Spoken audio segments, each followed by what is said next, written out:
Welcome back. This is Hustle Hard Project, episode 2. We're here with Dan Tavino of Namaslay Studios and Namaslay Strength, a new yoga studio in Ridgefield, Connecticut. So I'll let Dan give a brief description on where they are, what they do, and what they're offering here to the community. Yeah, so thanks for having us. I pretty much speak for Yoga by Candace. She is like the spearhead for all that we do. I linked up with her about 3 years ago and have been off and running since. So Namaslay Studios is her new studio. It's in Ridgefield, Connecticut, 159 Danbury Road. It's at the end of the strip there. We're getting the signage up front today. That should help people find us. And it's just the next piece in what she does. So Candace started out with an online business, just started small like everyone else, yoga tutorials on YouTube, into Instagram. Then that just evolved into running her own retreats. Now she has a book out. You can buy it on Amazon, Namaslay. And it's just almost each month, each year, the business just evolves and goes, down this certain path that we kind of envisioned from day one. So Namaslay Studios is the latest chapter in that piece. And we'll get into it a little bit. It is just like it's a standard yoga studio, but we do advertise like for people who march to the beat of their own drum. Right. Essentially what that means is that it's okay to eat meat. It's okay to wear makeup and do yoga. Like those things don't have to be mutually exclusive. You can do one and the other at the same time. And there's nothing against yoga studios that advocate for a certain lifestyle. Ours just advocates for the lifestyle that Candace believes in. She likes fashion. She likes makeup. She likes going on vacation. She likes enjoying foods and enjoying different parts of life, and she's not going to restrict things just to appease 5,000-year-old yoga scriptures. So we think there's a place for it. Ridgefield does have a lot of yoga studios, but we were talking about this earlier, there's room for everyone to be successful. Right. So our goal is that people come to our classes, go to their classes, and just experience everything. Great answer. There's definitely room for everybody in this fitness realm. Like Dan was saying, a lot of it I think is driven by ego and people kind of get their own impressions sometimes, but there's plenty of us and plenty of gyms for everybody to succeed and to help the community get fitter together. What I like what Namaslay does is the addition, I think it's an addition, right, of Namaslay Strength. And from what I see from an outsider standpoint is just the injury and recovery piece that can help people who have old injuries from whatever it is you've been up to. And also the addition to a yoga studio of adding a strength component. Yoga is usually mutually mobility, flexibility, core base from what I know, and which is not much yoga-wise. But the strength piece I love, somebody like me, who's been in the athletic field, in the coaching field, and it's something that I would like to go and try and add to my training. So if you could talk about Namaslay Strength a bit, that'd be great. So my whole approach to fitness is that the more you isolate yourself into one domain, then you're just at risk of creating imbalances and weaknesses. So you find people just go like head first into CrossFit, head first into Orange Theory, head first into yoga, and they do nothing else. And then what they find is that they get really good at that one specific movement, law of specificity, and then they find that they have imbalances otherwise. So when we were both head first 100% into CrossFit, we got really good at CrossFit, but it created imbalances that hurt us later on. So then people who go to yoga, they rely so much on mobility and flexibility to get through a class.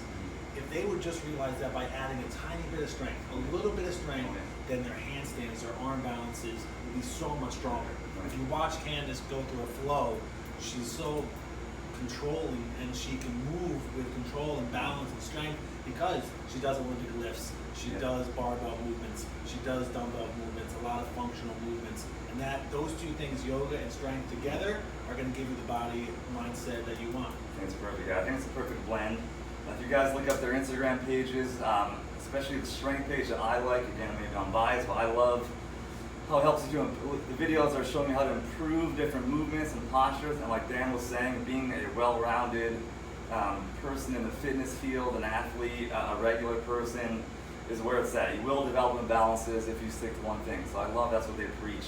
And I think it's awesome. I think people need to become more aware of that. Yeah, the only time you should go into one specific piece of fitness is if you're trying to be best in the world. Correct. If you want to be the best swimmer in the world, you should swim every single day. But I even guarantee then your coach is still going to recommend other forms of fitness because they're not idiots. If you want to be the best CrossFitter in the world, you need to CrossFit every single day. But you watch Matt Fraser, you watch what these guys do, they're not just doing CrossFit. If you think they're just doing CrossFit, then they got it. They got you, yeah. You fell into the trap, for sure.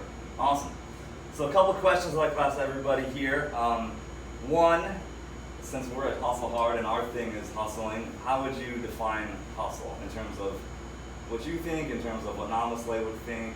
I think hustle is exactly what everyone thinks it is. It's just doing the things you don't want to do because you know they'll pay dividends down the road. Right. Now, if you watch Candace from afar, you might not ever think of the word hustle. But man, she hustles more than anyone I've ever met in my life. You know, when you see her on these vacations, yes, it looks good. She's all over the world, traveling and doing everything. But you don't see her up 6 o'clock in the morning. Right now, I got up after her. It's like 9 o'clock in the morning. She's already been up for 3 hours studying for her CPT, reading textbooks, scheduling phone calls, doing everything she needs to do while she still has to take care of her dog, take care of everything else, still find time to go to the gym, still find time to eat well and cook and clean. So I think people look at what entrepreneurs, specifically Candace, does from afar. They look at their jobs and get upset at their life compared to someone else's life. But you know, Mark Cuban had a great quote one time. He said an entrepreneur works 80 hours a week just so they don't have to work 40 hours a week. And I think that's a good point. Like, these people are so driven, and the second you stop, it's over. Like, my job, I'm a 5th grade teacher. I can skate through, and each week I'll have a paycheck. The second Candace stops hustling, it's done. It's over. And there's a million other yogis who are ready to take her place. Yeah, I love that answer. It's perfect. And for any entrepreneur out there in any field, it's 100% true. You have to, I think, learn to love the journey and love the suck. Yeah, you have to. It sucks. Every day's hard, but that's part of it. And then, if you could define legacy in your eyes, what does that mean? I just think it's how people remember you. Like, I always struggle with this. Like, the last thing I want people to think of me as is just a teacher. You know what I mean? I don't want to say, oh, you know, there's Mr. Tavino, he was a teacher. I think that that's one piece of who I am, but I don't want it to be everything. You know, I want to be a good member of whatever community I'm in.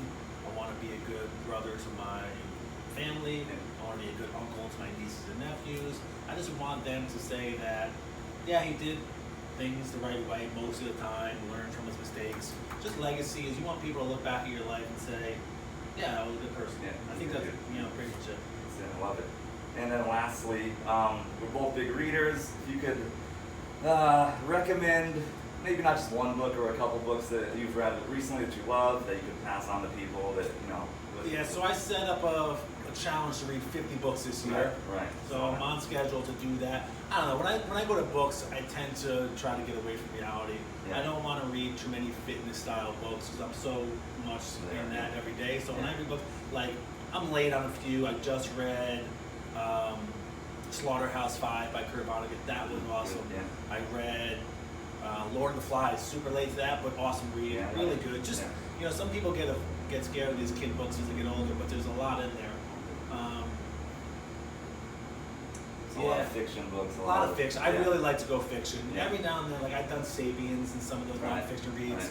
Sometimes they drag on. You have to really be in the right mind space for those. For sure, yeah. But when I read a book, just let me get away for a little bit. Almost like watching a escape. Exactly. Escape. Awesome. Well, that was great. So lastly, any plugs and where can we find you guys? I know we already talked about that a bit, but just quickly. Yeah, so the main one would be Yoga by Candace, at Yoga by Candace. That's where everything starts. Then off of that, you can check at Namaslay_strength. You can go to NamaSlayStudios.com to check out the studio space and the class schedule. Feel free to drop in. And that's it. Yeah, she's pretty easy to find. If you just search Yoga by Candace in a Google search, you'll find a lot of her stuff. You'll find a lot. Awesome. That was great. Thanks, man. Awesome. Thank you. Awesome having you here. Thanks for watching, guys. This is episode 2, also our project with Namaslay Studios. We'll see you soon.